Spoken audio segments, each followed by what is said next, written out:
today's podcast, we talk to Donte Curtis with Catch Your Dream Consulting. Donte shares with us that sometimes you find the work, but in other cases, the work finds you. And that's exactly what happened over 10 years ago when Donte was faced with hate and the N-word and discovering Black Lives Matters and what he could do in a time of chaos when people were dying and unjust was happening. And he said, I took the first step, and the first step in this fight for equality, this first step for diversity and inclusion, this first step is to say something. And step two is, what am I doing? Start with yourself. And you're going to have to listen to the podcast to get step three. My name's Travis Sims, and I am the founder and CEO of AGC Accelerated Global Connections. And this is the AGC Experience. Have you wondered if Facebook and Instagram ads could work for your business? Do you know that these ads are the most cost-effective advertising on and off the internet today? That is, if you know what you are doing. Isn't it time to take advantage of Facebook and Instagram ads to get more leads and sales for your business? Janet E. Johnson has helped bring in millions of dollars using online marketing strategies. She offers both management and training solutions. Set up a discovery call with her to see if your business is a fit. JanetEJohnson.com. All right, welcome back, audience. I'm super excited for today's podcast episode of the AGC Experience. And I just want to say thank you to our audience and thank you for tuning in. I want to say thank you for subscribing. I want to say thank you for sharing us. We are getting subscribers from all over the country and all over the world. And it is because of you. You are taking our podcast and not only listening each week and hitting that subscribe button, but you're sharing it with others to help them get good value also. And I just want to say thank you for that. And today's experience, we have Donte Curtis with Catch Your Dream Consulting. Donte is a AGC speaker alumni, a part of our AGC speaker series, and just killed it on stage in St. Paul on our live audience, and just a fantastic person. Really getting to enjoy watching what you do on social media and all those things. So with that, I'd love to have you introduce yourself. Tell us a little bit about yourself, your background, your history. Where do you come from? Let's meet Donte Curtis. Yeah, well, hello, everyone. I'm so excited to be here. Thanks for the invitation, Travis. So I'm Donte Curtis. I am originally from Houston, Texas, and now I live in St. Paul, Minnesota. I moved to Minnesota for college. There's a lot of colleges here. This is a smart place to be. And I ended up staying. The winters did not deter me being from Houston. So did your feet get stuck in the snow or the ice? Is that what it was? A couple of times. I have some horror stories about almost dealing with hypothermia, but that's a different story. Oh boy. So I've been here since 2011 now, almost 10 years, right? That's next year be 10 years that I've been in Minnesota. I live here now, live in St. Paul, and I really have been doing Catch Your Dream Consulting for about 3 years formally, but I have speaking experience and training experience and facilitation experience for about 11 to 12 years. So I've been doing this since I was like 15. I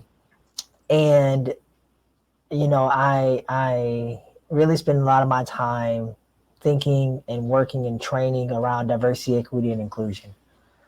And that is what Catch Your Dream Consulting is. We're a diversity and inclusion firm, and we support organizations and groups and governments and colleges to really move the needle on the diversity, equity, inclusion goals.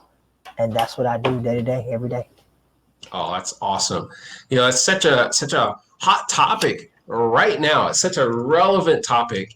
And, I said this at a recent, I don't remember whether it was a podcast or a talk or what it was, but I was talking about, because I'm in the networking industry and I have a networking organization, AGC. And I said, we have to be diversifying our networking. If you're always networking with people that look like you, speak like you, share the same thoughts as you, then you're limiting your network. And so you've got to be diversified in order to really broaden your brand and get it out there and get to know people. So how did you find yourself in this particular thing? Because I mean, you could have done anything in life, but you chose diversity and inclusion, equality, all those things. How did that come about? Yeah, so I think I think this type of work sometimes, like, you find work, and then other times work finds you. And I think in this situation, this work found me. So when I was in school, I went to a little small college in St. Peter, Minnesota, about an hour south of the Twin Cities, and I went there, and it's a predominantly white institution, and it was. Oh man, sorry, my dog's in the background. Friends working from home. That's all right. You know what? AGC members and our audience love animals. So don't worry about the animals at all. We love them, and we know that a ton of people are working from home in those homework environments and offices right now. So no worries. Totally. Yeah, thank you. Yeah, they just want to get some attention too today. So so while I was in college, right? Like so this was back in 2013, 2014, when like Black Lives Matter had just started. And so the murder of not George Floyd, the murder of Michael Brown happened, Trayvon Martin happened, and some other particularly African American folks, like, was happening on a national level. And then while that was happening, things were happening on our campus, right? We had someone write the N-word somewhere. We had people saying hateful things against people from outside of the United States, immigrants. We had people saying, sending hate mail to folks on campus. And so, like, all these things were happening nationally, but like on our campus, right? Like 2,500 students, things were happening there. And so I remember going home over Thanksgiving break, and something inside of me was like, something has to happen. And I need to be the one to do it. And me and my guy, one of my best friends, Daniel, we got together and we was like, what are we going to do? And he wanted to kind of, like, he's more of the Malcolm X type of person. He wanted to, demonstrate and protest and be loud. And I was like, you know what, like, we need to have a conversation with our campus about what's happening.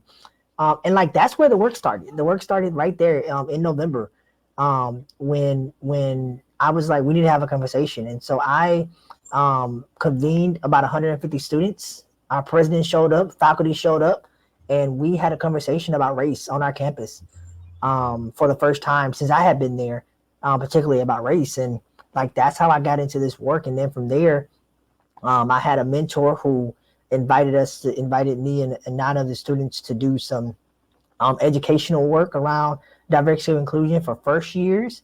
And they brought in some national trainers to train us on how to do that work. And like, that's kind of how it started for me, in a formal way. And that's how I kind of led into the work. And so, like I said, I didn't really find it. It kind of found me. I love that you decided to take the first step. It was how can I help? And you chose communication and conversation as the path to do it. So many people in life don't take the time to have a conversation. And I found that a lot of things can be cleared up, helped through communication. It's often miscommunication, and that's not always the case, but it's a big helper. And I just love that you're like, I'm going to take the first step, and I'm going to be helpful. I just did a thing with my mastermind. We talked about following your purpose, finding your purpose, following your purpose, making sure it's relevant in your life and that you're doing that. It sounds like your purpose found you, or you found your purpose pretty early in life. Yeah, I definitely say that is true. I feel very fortunate, blessed, if you will, to be able to do something that I love every day at at under 30. I know statistically people my age have had multiple jobs, and I think statistics say that it's like 6 or 7 roles before you turn 30. People trying to find themselves, the economy. There's just a lot of factors into that. But I do feel very fortunate to find something that not only is my purpose, but also like I'm pretty good at. Like I just remember growing up, right? Like when we would talk about this, maybe you remember the kind of the tripod of like, you need to find your values, what you're good at, and kind of what the world needs. Like that's your purpose. And like all 3 of those things are true for me. I'm really good at speaking and training and education. The world needs more education around connecting across difference, right? Networking across difference. And also, these are my values. I'm a connector. I connect to people all the time. And so, I feel very fortunate to be able to be able to do something I love to do every single day. We're speaking the same language, my friend. I appreciate that. There's a few things in that thought that I want to grab onto, and that is, one of the things that I've been really, really proud about. AGC is a very young, brand new organization. We're like a year and a half old, and we spent almost all of 2020 in a pandemic. But we're really proud of the fact that about 50% of our members are women. And you don't find that in most networking organizations because it has been forever, the good old boys club type of environments in networking. And then, we really started putting a focus on making sure, and we've said from the very beginning that we want to have an environment that is safe for everyone to network, everyone to make connections, regardless of race, religion, sex, any of those type of things. So we have members from, all different nationalities and belief systems and LGBT community and many others. But I'm curious, since you speak on this all the time, and this is a topic for you, and this is your purpose, how do we become even more inclusive? I can't be the only one that is recognizing that we need to do this. And there are other small business owners and salespeople out there. They maybe have a small firm, small business, and they're like, what can I do, as a business owner to make my employees feel heard, listened to, safe workspace, as well as my customers to understand that, hey, we're an inviting and welcoming and open place to come and do business.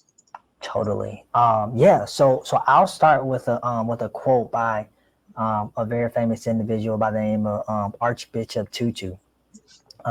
He's like, you should just read some of his work. It's great.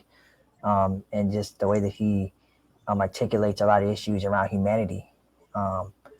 He says that he has a quote, and he talks about that being neutrality is a part of oppression. So he talks about it that if you're neutral in a situation, you are siding with the oppressor or the side of the oppressed, or not the side of the oppressed, but you're siding with the oppressor.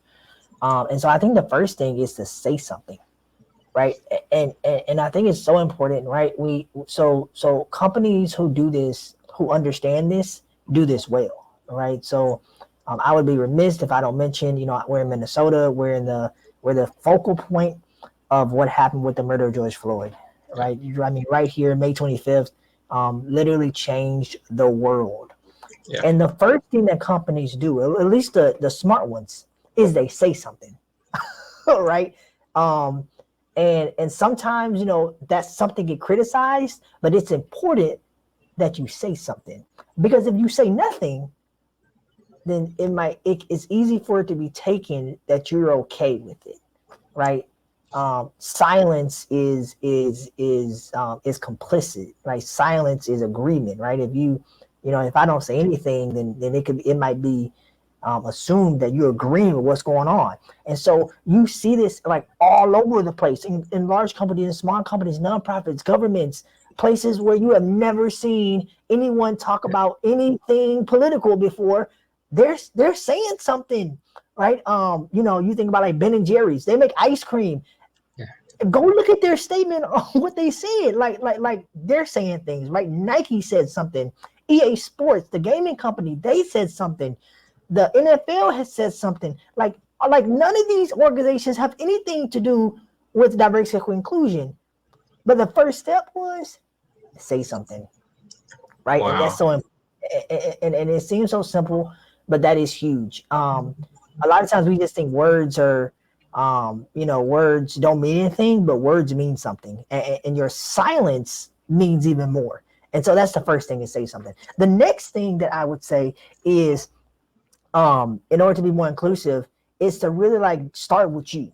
Oftentimes we want to start with other people. We want to start with, other organizations. We want to criticize other folks. And it's like, no, you need to start with yourself.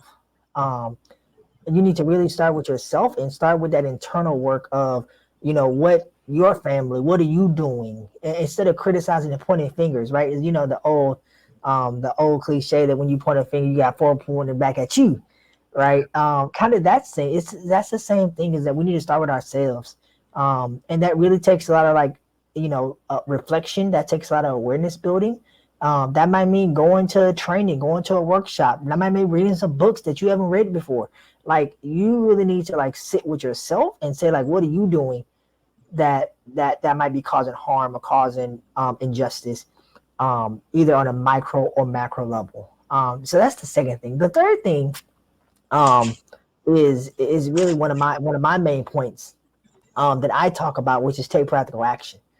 I really, really, really focus around this practical action piece, right? So what I mean by that is that oftentimes when we talk about action in this space, we talk about it in the philosophical, we talk about it in our head space, right? You're going to reflect, you're going to think about it some more, you're going to try not to be a racist or whatever it is. And those are good, but like, that's not practical action, right? We need some practical action if you're trying to be inclusive. And so practical action might look like going to network with somebody who don't look like you, right? I mean, seriously, I kid you not, I have literally had people come to me and say, Donte, like, I have had a focus around connecting with people of difference. Like, that is a real tangible action step that you can do. I can't tell you how many people I know who on whatever, right? I mean, so it's not even about like race or gender or anything like that. Just in general, people like people who look like them. Yeah. And so, or who share their values. And so if you're a man, it's easy to think that you're going to network with men. If you're a woman, you're probably going to hang out with women. If you're LGBTQ plus individual, that's going to be the people you hang around. Like, it's not like if you're a Democrat, it doesn't matter. Like, it's just group norm theory. And so a part of like breaking that is to be intentional about your networking. And so like, that's a practical action step you can take, right? You can actually say like, you're going to be intentional about connecting with someone of difference, right? Another thing you could do is say that you're going to think about where you spend your money. You're going to think about, where you are spending your dollars. Oftentimes we think about this as like as kind of a large thing, but like, where me and you spend our money matters, right? As business owners, it matters, right? Are you going to Walmart and Target or Amazon, support Jeff Bezos? He don't need no more of your money. He literally has billions of dollars. Just in the 6 months of COVID, right? He has made billions of dollars. Like, or are you going to support your local mom and pop shop? Are you going to support AGC? Are you going to support Catch Your Dream? Are you going to support the local coffee shop? Like, those are practical things you can do when we talk about inclusion, if that makes sense. So I digress from that conversation, because there's a lot of things you can do, but I'm really big on the practical action piece. I think we need to really push folks, including me and other people, to really do some practicalness, right? Because it's not good enough for us just to say something. That is important. But the late Congressman John Lewis said, if you see something, say something and do something. Yes. Oh, I love that. Oh my gosh.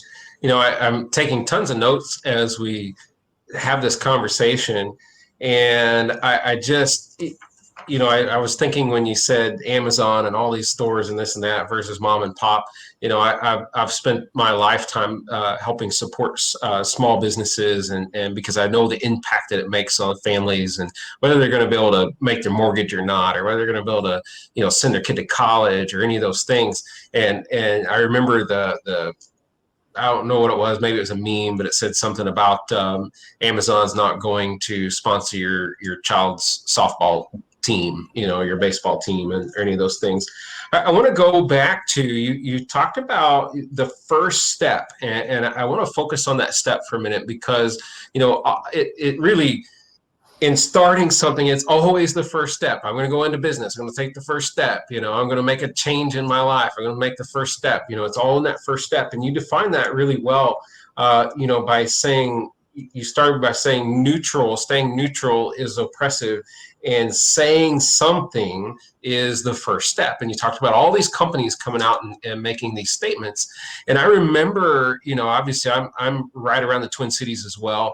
And you're talking about historical change in the world happening with George Floyd. And I hesitated. I sat for a while and I was like, I don't know what to do, as a leader, as a business owner. And I got to think I couldn't be the only one going, if I say the wrong thing, it's going to be so bad, and I said to you, even before we got into the podcast and we were just chatting in the green room before we got started, that we try to keep our podcast politics aside. And I said, but equality isn't politics. And I believe that 100%. But I remember I watched The Last Dance with Michael Jordan and that whole series. I don't know if you saw that or not. Watch that. It was a great series. I really enjoyed it. But Michael Jordan, he was being asked to be in support of a candidate that was running for Congress or something, and he chose to stay silent in that position. He chose that because he said, Republicans watch basketball and Democrats watch basketball, so he didn't want to pick a side. But I like what you had to say, and he actually taught me something today, that you should say something. So I think I just wanted to really drive that home, that's an excellent point. But I'm so glad you're back with us, and I'd like to know, in all the work that you're doing, what current projects that you might have that you're working on now. How can we support you? Yeah. So a lot of my work is really with organizations, and really supporting them in their diversity and inclusion journey. So, I have, everything from like kind of one-off trainings with universities to kind of long-term contracts with organizations, really doing some long-term work. And so, there's a lot of research that talks about that this work isn't just like a one and done training, right? Like this is like to kind of check the box things that we often do. And so organizations have really made a commitment to say, like, we're not going to do that. Like, we're really going to do some long-term work. And so, yes, I mean, I think when it comes to supporting the work, it's really about, again, starting with you and where you have power and seeing, like, is this something that you are interested in? Is this work that you're interested in being more inclusive? And I think that, from a moral perspective, like I just me personally, I think this work is important. Like from just a humanity, like we need to be just better human beings, just in general. And the reality is that the United States isn't getting any less diverse. Actually, quite the contrary. Already, the United States is already as diverse as it has ever been. And as we get younger, so for example, like in Minneapolis and in St. Paul, or just in Minnesota in general, I think we're 90% white and 10% people of color. But as you get younger, it literally reverses. Oh, sure. So St. Paul and Minneapolis are majority of people of color inside the school system. And so, and so I think that, like, you can, so like this isn't something that like we can wait to talk about. We need to really talk about how do you have those conversations across different How do you network across different? So those are things that I can support you in your organization with. And I think that's how you could really, support the work. And whether it's me or anyone else who does this work, it's important that we understand that these are leadership development skills, right? The same way that you talk about sales training and marketing and advancement in terms of donor relations. People go to training for all that stuff. Well, diversity and inclusion also need to be part of your leadership development plan. Yes. And so I think that's how you can support the work too. Is that this isn't a nice to have. This work. We need to have this work. Yeah, absolutely. And you shared a portion of one of the three things that you like to drive home, and that you talked about taking practical action. But tell me about get energized. What do you mean when you say get energized? Because I want to know. Yeah. So if you don't know by now, I'm a highly energetic person. Yeah. I wake up like this. This is not just like a podcast front. Like I'm always like this. I don't drink coffee. I don't drink caffeine. Like I don't like, I just wake up at 6, 7 in the morning, sometime earlier, and I'm just ready to go. So part of that is just my personality. I think the bigger thing though is that the reason that this is a foundational part of how I do my work is because doing this work, you might hear people say that it's emotionally exhausting, right? Always having to talk about, your experience, always having to talk about, our political climate right now. No matter where you are on the spectrum, like it can be exhausting, and that continuous weathering, if you will, can lead you to burnout. And so a part of my work is to really energize people about the work, because if you keep hitting a hammer and it's not going in, like you're going to get exhausted, you might get frustrated, and you might just stop trying to build whatever you're trying to build, right? And I feel like that happens sometimes with this work, right? Is that we show up and we go talk to our organization, and we go and we make a complaint against that individual, and we tell our CEOs, and we tell our executive directors, and we tell our people, hey, we need to do better. This can't keep happening. And like we just get burnt out, right? And so when you come into a training space with Donte, like part of my work is to re-energize you, right? Because you can't do the work if you're burnt out. Right? Like it's not like, even if the work got done, if you burnt out, we didn't win anything. And so that's the get energized part, right? It's saying that, like, it's some quantum physics in there, like we're all energy, like we're all made up of energy, and so like energy matters, and so that's the get energized part. The final point, which is the most important part, is to find hope. And I'm very deliberate about why I say find, is because you have to go look for hope. like it's a mindset thing. Like you gotta find hope sometimes, because again, we do this work, and there might be a lot of losses, right? You might experience defeat, right? You might go to the Capitol time and time again saying that we need that bill, saying that we need to do a certain thing.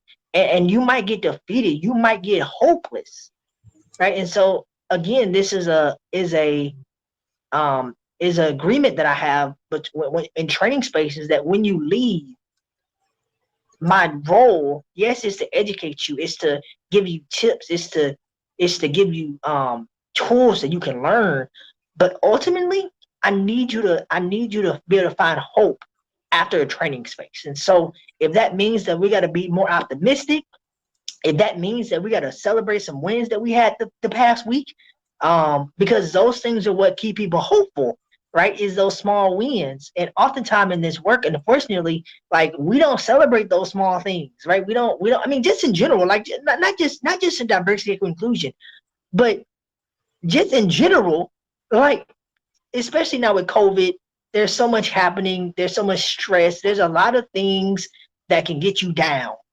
right? But are you going to continue to focus on those things, or are you going to go and look for some hope, right? Are you going to look for those small, maybe even big things that have positively impacted you because of COVID has been here?